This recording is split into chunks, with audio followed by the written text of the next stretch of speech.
모든 복덕할 지혜와 자비의 근원이신 석가모니 부처님께 머리 숙여 귀하나이다. 자, 오늘은 이제 429쪽, 쌍유따 이제 부분 할 차례입니다. 네. 앞에서도 쌍유따에 대해서 말씀드렸지만, 쌍유따니까야라고 하는 건 쌍유따, 묶음이란 뜻입니다. 여러 가지 주제에 대해서 좀 짤막짤막한 경전들을 묶어놓은 것이 쌍유따니까야입니다. 그래서, 오늘 할 거는 대하푸따 쌍유따라고 하는 부분에서 이제 발췌한 것입니다. 자, 429쪽이에요. 429쪽. 네. 428쪽입니다. 428쪽. 예, 428쪽입니다. 얼굴빛이 평온한 이유, 거기 할 차례입니다. 자, 여기서 대화따라고 하는 것은 천신을 말하는데, 여러분들도 그래서 그냥 상식적으로 알아주십시오. 부처님 경전에 나오는 천신이라고 하는 것은 진짜 하늘에 살고 있는 천신도 말하지만, 목신, 지신, 수신도 말합니다.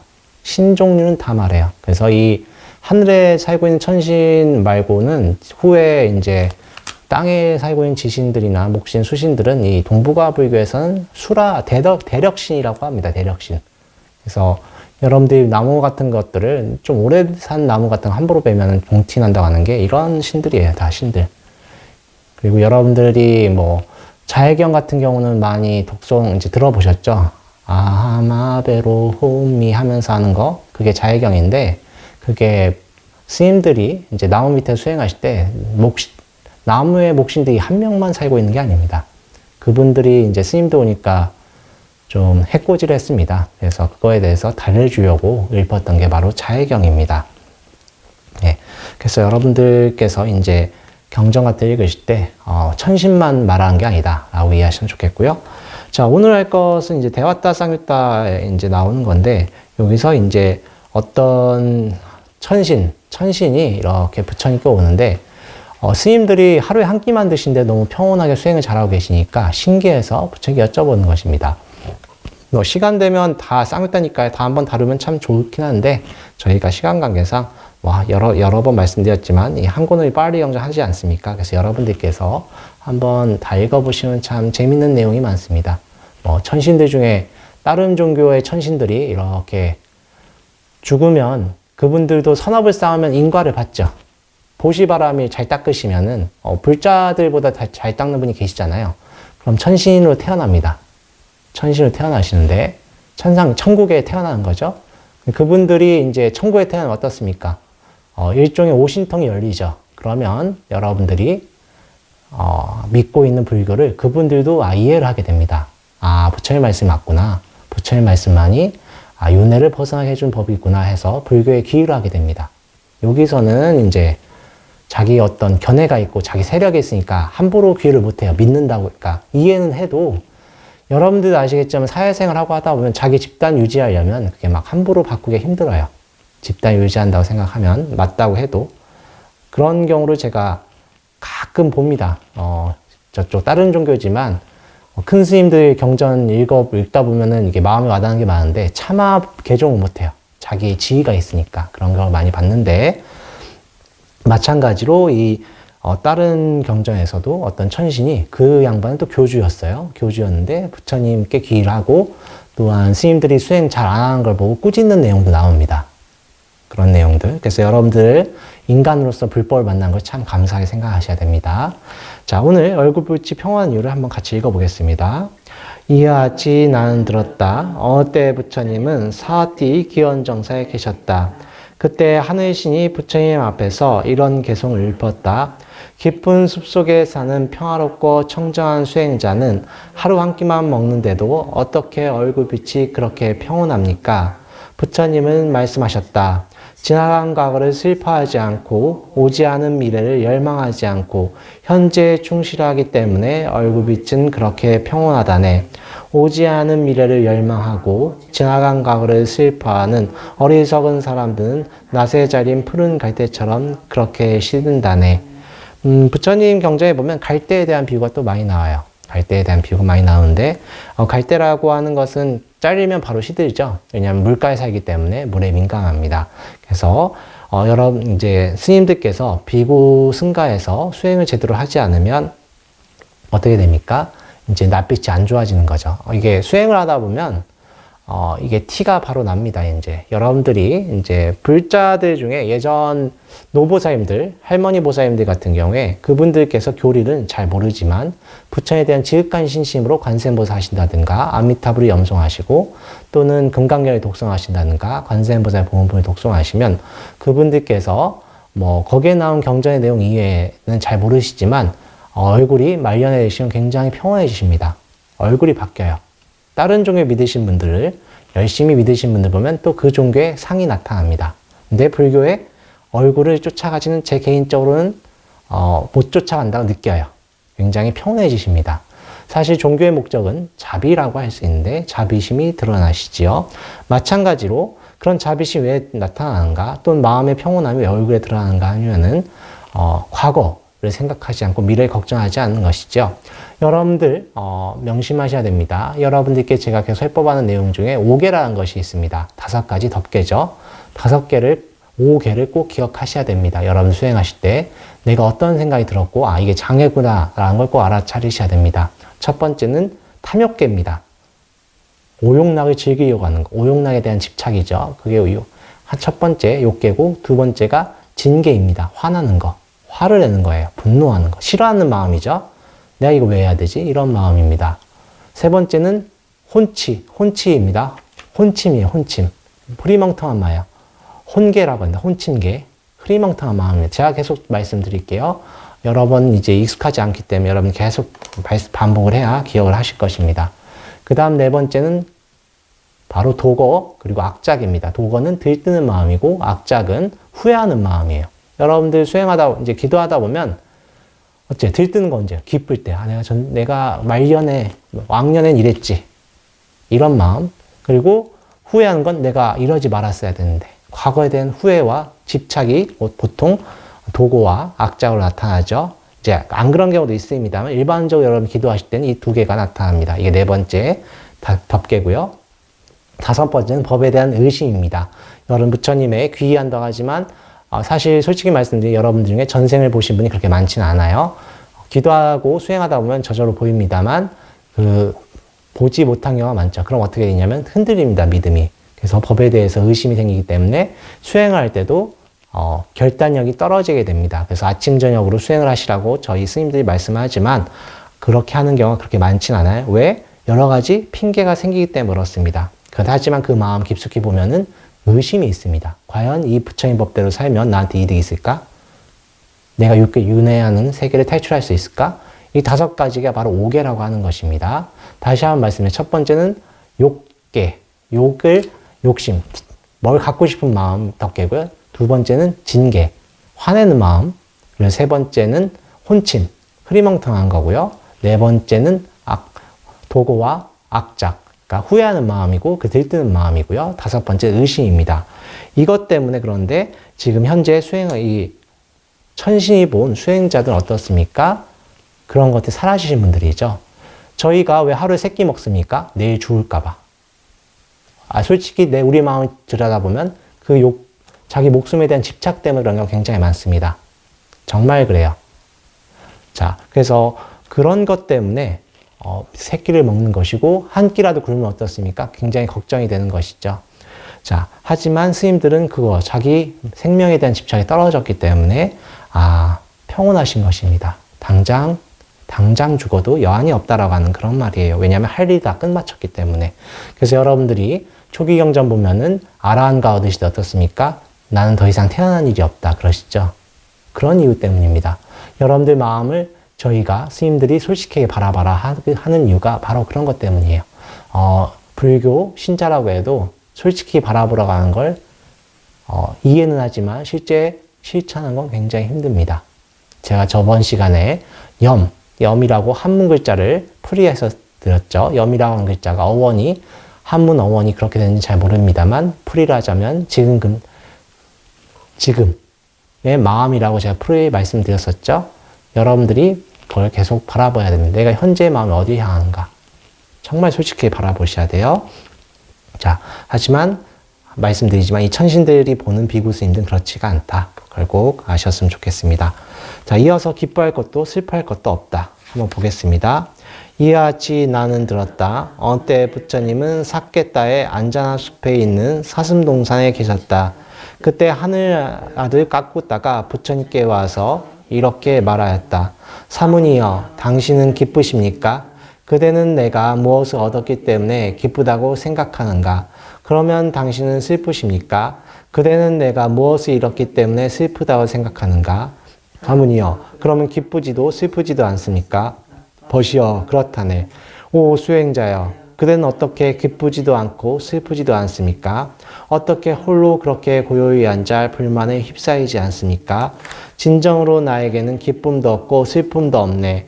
홀로 고요히 앉아있을 때 불만 중에 휩싸이지 않는다네. 기쁨은 슬퍼하는 사람에게 따라하고 슬픔은 기뻐하는 사람에게 따라오네. 수행자는 기쁨도 없고 슬픔도 없다네. 벗이여, 이와 같이 알아야 하네. 오랜 세월후 나는 드디어 만났네. 온전히 해탈한 성인, 세상의 집착을 멀리 떠난 분, 슬픔도 기쁨도 없는 수행자. 자, 여기 이제 이번에 했던 쌍욕단 대합부따라고 합니다. 이제 그 뜻을 그대로 풀면 천신의 아들이란 뜻인데, 천신은 화생이죠. 변화와서 태어납니다. 그래서 우리가 생각하는 아들이란 개념보다는 그냥 남자신이란 뜻에 가까운 것 같아요. 그래서 여기도 그냥 신이다. 그래서 이분들은 천상에 태어나셨던 분들인데 복이 많으시겠죠. 그래서 부처님 말씀이랑 그리고 부처님을 뵐 때 신기하기도 하고 또한 귀히도 하고 그런 것입니다. 저희보다 의식이 높기 때문에. 자, 그래서 이 부분은 그렇게 어려운 부분은 없어요. 그죠? 여러분들도 아시겠죠? 기쁘다는 것이 뭐겠습니까? 내가 성취했다는 뜻이 있겠죠. 슬프다는 것이 뭐겠어요? 내 뜻대로 안 된다는 뜻입니다. 네, 그죠? 어머니 아버지가 몸 바꾸시면 슬픈 이유가 여러 가지 있지만 저분이 영원히 살았으면 좋겠다라는 집착이 있을 수 있습니다. 물론 자식된 입장에서는 당연한 것인데 냉정히 말하자면 내 뜻대로 안 된다는 것이 있어요. 슬프다는 것이. 기쁘다 슬프다는 것이 그렇습니다. 그래서 그 모든 것들이 떠나신 분, 그렇죠? 금강에 보면 그런 말이 나오죠. 무아 진시보살이라고 하죠. 무아를 체득해야 진정한 보살이라고 합니다. 여러분들께서 무아무아하지만 실제로 이거는 교리적인 것이고 수행을 해서 무아를 직접 체험해 보셔야 되는 것입니다. 이렇게 위해서는 여러분들께서는 꼭 수행하셔라 라고 말씀드릴 수 있겠고요. 자, 그리고 이 천신 같은 경우에서는 신기하죠. 왜냐하면 천신이라고 해도 욕망이 있죠. 여러분들께 한 번 더 말씀드렸지만 저 욕계에도 욕계는 뭐가 있습니까? 첫 번째는 지옥이 있고 아기가 있고 축생이 있고 인간이 있고 인간계 위에는 또 육욕천이 있죠. 6가지의 천상계가 있습니다. 그래서 제2 우리 인간계 바로 이 천이 사천왕천이라고 제가 말씀드렸었습니다. 자, 그런데 이런 천신들이 중에 이제 하늘에서 왔다 갔다 할 수 있는 천신이 있겠죠. 네, 함부로 또 왔다 갔다 할 수는 없습니다. 그래서 그분들이 이렇게 오셔서 부처님을 보고 감탄한 것입니다. 자, 그런데 부처님께서도 이제 그렇게 말씀하시는 것이죠. 자, 여러분들께서 수행하실 때 바라지는 말고 그리고 원하지 말라고 하지만 실제로는 원력으로 살아라 이런 뜻입니다. 목표를 설정할 때 나와 남이 이롭게 하는 삶을 살아 이거예요. 여러분들께 잘못하시면 허무주의에 빠질 수가 있어서 제가 말씀드리는 것입니다. 그게 아닙니다. 나와 남이 이롭게 하는 삶을 살아라 이런 것입니다. 그런데 왜 스님들께서는 수행을 하시는데 아무것도 안 할까 이런 의문을 들 수가 있습니다. 일단 저희 동북아 불교는 그렇지 않죠. 스님들도 굉장히 일을 많이 하셔야 됩니다. 하지만 동남아에서 왜 그렇게 하시냐 하면은 여러분들 수행하시다 보면은 마음을 바라보는데 시간이 모자라요. 마음 바라보시면 내 마음이 참 다양합니다. 여러분들께 저번에 제가 한번 구사론 심소법에 대해서 한번 언급을 했더니 여러분들이 다 머리 아파하시더라고요. 근데 뒤집어 말하자면 여러분들 마음이 그렇게 복잡해요. 여러분들이 하나의 결정을 내리기 위해서는 여러분 단순히 결정하는 것 같지만 쉽지가 않습니다. 여러분들이 당장 자기 자식들 대학을 보내는 생각했을 때 대학교 어떤 과를 정하는 것만 봐도 단순하지가 않죠. 마찬가지 여러분들이 음식을 먹을 때도 판단한다는 것도 그렇게 단순한 문제가 아닌 것입니다.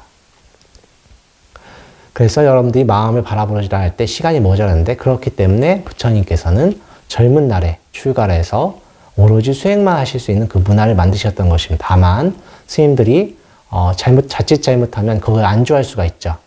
그래서 게으리 제정이 되고 또한 수행하는데 방해를 하지 말라, 게으르지 말라고 하셨던 것입니다. 자, 여러분들도 수행하시는데 분명 힘듭니다만 수행할 수 있는 꼭 시간을 만들고 또한 원력을 세우시기 바랍니다. 다만 여기서 부처님께서 말씀하신 것은 어떻습니까?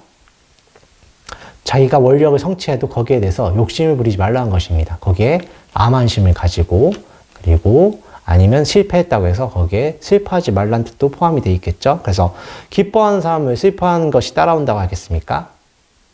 기쁨은 또 슬픔이 따라오고 슬픔 다음에는 또 기쁨이 따라오죠. 우리가 이런 말이 저희 고사성어에 있죠. 새옹지 말하고. 꼭 좋은 게 좋은 게 아니고 나쁜 게 나쁜 게 아니야. 살다 보면 그렇습니다. 진짜 그런 일이 많아요. 좋다고 했던 것이 안 좋은 경우도 있고 나쁘다고 했던 나쁜 것이 아닌 경우가 있었습니다. 그런 이야기를 부처님께 하신 것입니다. 자, 이어서 431쪽 훌륭한 사람을 가까이 하라를 읽어보겠습니다. 훌륭한 사람을 가까이 하고 훌륭한 사람과 함께 사귀어라. 훌륭한 사람의 진정한 가르침을 배우면 보다 좋아지고 결코 나빠질 수 없으며 다른 사람에게서는 얻을 수 없는 지혜를 얻으며 슬픔 속에 있어도 슬퍼하지 않으며 친척들 가운데서 빛나며 죽은 후 좋은 곳으로 가며 편안한 삶을 살며 모든 괴로움에서 벗어나 해탈한다네. 네. 이것도 대화부타 상유따, 천신의 아들이라고 하는 남천신의 상유따입니다. 근데 여기서 원래 그 니까에서는 훌륭한 사람을 가까이 하고 훌륭한 사람과 함께 사귀어라. 훌륭한 사람이 진정한 가르침을 배우면 보다 좋아지고 결코 나빠질 수 없으며 끊고 그다음에 또 훌륭한 사람을 가까이 하고 훌륭한 사람과 함께 사귀어라. 이런 식으로 어떤 반복됩니다. 왜냐하면 부처님 당시엔 글자가 없었으니까. 그랬던 것을 이해해 주시고요. 여기서 말하는 훌륭한 사람은 부처님이나 아라한들, 성자를 말합니다. 아무나 말하는 것이 아니에요. 우리 세속적인 훌륭한 사람이 아니라 정말 윤회계를 해탈하신 분을 말하는 것입니다. 그래서 여러분들이 부처님 말씀대로 사시면 참 좋은데 쉽지는 않죠. 네, 근데 부처님 말씀대로 살면은 보다 좋아진다. 왜? 여러분들 죽은 후에 뭘 가져갑니까? 여러분들 이번 생에 지은 공덕과 악업을 가져갑니다. 공덕과 악업을 가져가요, 여러분들. 그걸 꼭 명심하셔야 됩니다. 그런데 그걸 부처님 말씀대로 살면 공덕을 더 많이 짓겠죠. 인가법을 읽기가 참 어렵습니다. 어떤 분들은 인가법이 살짝 믿긴 하는데 다 알아서 해주시겠지 위해서 이런 말을 하는 경우도 있는데 그것도 잘못된 경우입니다. 인가라고 하는 것은 적극적으로 복을 지으셔야 돼요. 예. 물론 스님들께 방편적으로 다 하늘에 맡겨라는데 그거 왜 그러냐면은 너무 또 거기 신경 쓰다 보면은 내 마음을 보지 못하니까 그렇습니다. 그래서 복은 적극적으로 질 때 어떻게 해요? 내 마음은 비워놔야 되는 거예요. 욕심을 부리지 말고 행동으로 하는 것입니다. 자, 그런 다음에 우리 다른 사람에게는 얻을 수 없는 지혜를 얻으면 당연하죠. 왜냐하면 인연법. 여러분들이 수행을 하다 보면 내 마음의 흐름을 다 보게 되고 연기를 알게 됩니다. 그러면 점점 시야가 넓어집니다. 그래서 슬픔 속에서 있어도 슬퍼하지 않으며 슬픔이 어떻습니까? 사실 슬픔이면 또 분노가 일어납니다. 그렇게 되면 사리분별이 정확하지 않게 되는데 굉장히 차분하게 판단할 수 있겠죠. 또 친척들 가운데 빛난다는 뜻은 가족들 가운데 빛난다는 거예요. 그리고 당연히 부처님 말씀이나 아라한들의 말씀을 따르면 좋은 곳으로 가겠죠. 천상계를 갈 수 있고 인간계에 태어난다고 해도 좋은 집안에 태어나겠죠. 예전에 어떤 스님께서 굉장히 고성연부를 하셨다고 하십니다. 근데 고성연부를 할 때 어디서 하냐면 폭포 옆에서 했나 봐요. 그래서 굉장히 크게 하셨는데 그래서 땅에 그 연불의 기운이 스며드니까 어떻게 됩니까? 이번 생에 출가하지 않으셨는데 땅부자가 태어나시네, 이번 생에는. 그래서 여러분들께서 이렇게 스님들이 수행하라, 기도하라 하고, 그리고 복이 부족한 복을 지어라 할 때, 그것을 스님들의 말씀에 따라서 적극 실천하시면, 이번 생에 복을 받는다든가, 안 되면 다음 생에 복을 받습니다. 또한 여러분들께서 이렇게 49제나 천도회 지낼 때, 영가들한테 돈을 올리시죠? 그게 왜 그렇다겠습니까? 왜냐하면 마음에 돈을 가지고 있다라고 생각하기 때문에. 영가는 뭐만 있어요? 마음밖에 없죠. 식밖에 없죠. 근데 식반이 있으니까 어떻습니까? 그려지는 대로 굉장히 과보가 빨리 나타납니다. 다음 생에 집안에 태어날 때 최소한 물질적으로는 풍요롭게 태어난 거예요. 돈을 올리고 그러면 그런 것이 있습니다. 그것 또한 스님의 말씀이 있는 거죠. 자, 근데 스님들도 누구한테 배운 거예요, 그걸? 위에 도인들한테 배운 것입니다. 그렇죠. 그래서 죽은 후에 좋은 곳에 태어난 것이죠. 그리고 편안한 삶을 산다. 왜냐하면 부처님 말씀대로 살면 인과법을 믿고 그렇기 때문에 편안한 삶을 살게 되는 것입니다. 그리고 마지막에 궁극적으로는 해탈한다는 것입니다. 자, 그렇게 되고요. 그런 다음에 이제 또 게으른 수행자. 이거는 사실 여러분들한테 해당된다기보단 저희 스님들한테 어떤 천신이 와서 말씀하는 것입니다. 한번 읽어보겠습니다. 이하지 나는 들었다. 어느 때 많은 비구들이 고사라의 히말라야 산기슭에 있는 숲속의 작은 오두막들에 있었다. 그런데 비구들은 마음이 들떠있고 자만심으로 가득하고 허영심으로 들떠있고 시끄럽고 거친 말을 하고 조심성이 없고 지혜가 없고 집중하지 못하고 침착하지 못하고 감각기관을 절제하지 못하였다. 그때 보름날 포살 아래 하늘하늘 잔뚜가 비구들에게 다가와서 개성으로 말하였다. 예전에 곧다말 훌륭한 제자들은 행복하게 살았네. 바라는 마음 없이 음식을 구하고 바라는 마음 없이 거처를 구하고 무상함을 알아 괴로움의 소멸을 이루었네. 그러나 지금 그들은 말의 촌장처럼 자신을 제어하기 힘들고 먹고 또 먹고 들어눕고 다른 이의 칩에 있는 것을 탐내네. 나는 승가의 공손히 합장하고 여기 있는 일부의 사람에게 말하네. 이들은 돌보는 이 없이 버림받고 죽은 시체처럼 버려진다네. 나는 게으른 이에게는 충고하지만 부지런한 이에게는 공손히 예경드리네. 자, 사실 스님들은 여러분들께 물질적으로 베푸는 분이 아닙니다. 법으로 베푸는 분들입니다. 그래서 사실 저희 큰 스님 같은 경우에는 스님들 위한 복전 짓는 걸 그렇게 좋게 생각하진 않으셨다고 하십니다. 왜냐하면 자기가 수행을 빨리 해서 깨달음을 얻고 또한 집착을 없애야 되는데 그런 거 지으면 잘못하면은 집착이 생기기 때문에 그러신 것 같아요. 그렇죠? 왜냐하면 스님들은 계속 내일 죽어도 여한이 없게 수행을 해야 되는 것입니다. 물론 현실적으로 쉽진 않아요. 그래서 복전을 지을 필요는 있다고 개인적으로 생각합니다만 큰 스님 뜻이 그런 의미가 있는데 여기도 그런 의미가 나오죠. 왜냐하면은 자기가 수행한 과보를 말년에 드러납니다. 게으르게 되면 말년에 누군가 돌봐주는 사람도 아무도 없어요. 우리가 생각하는 것보다 늙음과 죽음에 대한 고통은 굉장히 큽니다. 그죠? 여러분들께 계속 말씀드리지만 저희가 몸을 바꿀 때마다 다 전생 기억 잊어먹죠. 이번 생밖에 거의 기억을 못합니다. 그리고 혹시나 말씀드리지만 전생 퇴행 프로그램 같은 거 예전에 했었죠. 최면으로. 내 사람이라고 하는 것이 최면이라고 해서 또 거짓말 안 하는 게 아니에요. 전생을이라는 걸 그렇게 쉽게 보여지는 게 아닙니다. 우리 몸을 극복해야 보여집니다. 그래서 욕계를 최소한 벗어나야 돼요. 욕계정을. 그래서 초선정은 최소한 들어가야 전생이 살짝살짝 보여집니다. 아니면 부처님 가피를 통해서 본다든가. 자, 그렇게 되는데 전생을 보지도 못한 우리가 부처님 말씀 인과법을 잘 믿지도 못한 우리가 수행이라도 제대로 해야 되는데 그걸 안 하면 어떻게 됩니까? 말년에 스님들이 꽁밥이라고 하죠. 공짜밥을 얻어먹으면 굉장히 과보가 안 좋은 것입니다. 그걸 우리 천신, 잔뚜라는 분께서 말씀해 주신 것입니다. 그리고 많은 스님이 들으라고 언제 와요? 포살에 온 거예요. 한 명 한 명 찾아갈 수 없잖아요. 그때 스님들 문화가 좀 안 좋았나 봅니다. 계율을 지키지 않고 수행을 열심히 하지 않으니까 잔뚜라는 분이 오셔서 한 소리 하는 것입니다. 꾸짖는 거예요. 그죠? 그래서 예전에 곧다마의 제자분들께서는 훌륭하셨는데 왜 니네들은 그렇게 수행 안 하냐? 근데 하지만 이게 그 당시 이런 문화가 좀 많이 만연했을 수도 있습니다. 그러니까 부처님 돌아가시니까 누가 뭐라고 해요? 잔소리꾼 죽었다 하는 것입니다. 그죠? 부처님께서 얼마나 답답하셨으면 그런 말을 하셨을까라는 생각이 듭니다. 계율도 왜 제정됩니까? 원래 계율이 없었죠. 부처님께서 처음에 스님들한테 출가라고 했을 때는 오라비고요. 오라버시어라고 했습니다. 오라버시어. 그러면 이렇게 3귀만 외우면 딱 출가가 되는데 그 다음엔 계율을 지키겠다 맹세를 시키죠. 왜냐하면 계속 처음에는 고귀하신 분들 상류층이 출가를 합니다만은 이제 그 다음엔 여러분들이 출가를 하죠. 근데 그분들을 제어해야 되지 않습니까? 그리고 사람들이 많아질수록 어떻게 돼야 돼요? 어떤 법규가 있어야 돼요.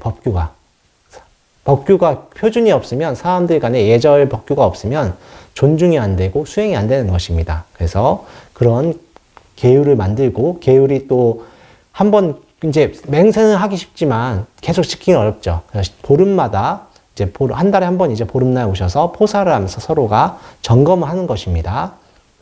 그때 잔뚜라는 분이 오셔서 한 번 더 말씀드린 것이죠. 그래서 그때 잔뚜라는 분이 말씀드리고 다시 지키라고 하는 것입니다. 제가 여러 번 말씀드리지만 2500년 전 부처님 당시나 지금이나 그렇게 사람들 간에 차이는 없습니다. 여러분들이 할 수가 있습니다. 뭐 상법 시대, 뭐 말법 시대 이런 말이 있는데 여러분들도 지금 이 순간 열심히 하시면 되는 것입니다. 아주 좋은 현상이 뭐냐면 요새 그래도 부처님 경전이 그대로 번역돼서 많이 들어왔어요. 그죠? 그리고 기본적인 개념들, 중요한 개념들은 여러분들이 이미 다 알고 있는 개념들입니다. 뭐 사띠라든가 사띠가 이제 한문 문화권에서는 염이라고 된다고 제가 말씀드렸는데 그건 이미 많은 스님들께서 말씀하신 거예요. 네 마음을 알아라. 순간순간 계속 알아차려라. 똑같은 말입니다. 네 마음을 봐라. 그리고 그걸 통해서 여러분들이 깨달음을 얻고 깨달음 뒤에 마음을 바라보는 것은 뭐라고 하냐면 그때는 반야라고 하는 것입니다. 지혜예요, 지혜. 내가 어떤 지혜를 보고 그 지혜를 통해서 내 마음을 바라보는 걸 반야라고 하는 것입니다. 그래서 반야는 무상함을 좀 아셔야 한 다음에 보는 거예요. 그게 좀 다릅니다.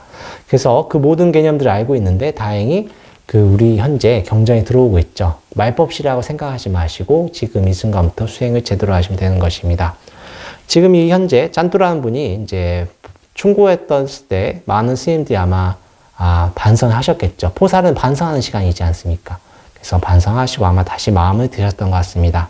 그래서 여러분들께 수행하실 때 누군가 옆에서 날 지적한다고 해서 화내지 마시고 내가 혹시나 실수한 게 있는 게 아닌가 생각하시면 여러분들의 많은 이익이 있을 것입니다. 또한 경전 같은 걸 매일매일 독송하시면 참 좋습니다. 금강경이라든가 관세음보살 보음품이라든가 어떤 경전이 좋습니다. 그걸 통해서 여러분들 마음을 꼭 보시고 이번 생에 좋은 결과 있길 바랍니다. 오늘 수업 이것을 끝내겠습니다. 나무 석가모니불, 나무 석가모니불, 나무 시아본사 석가모니불.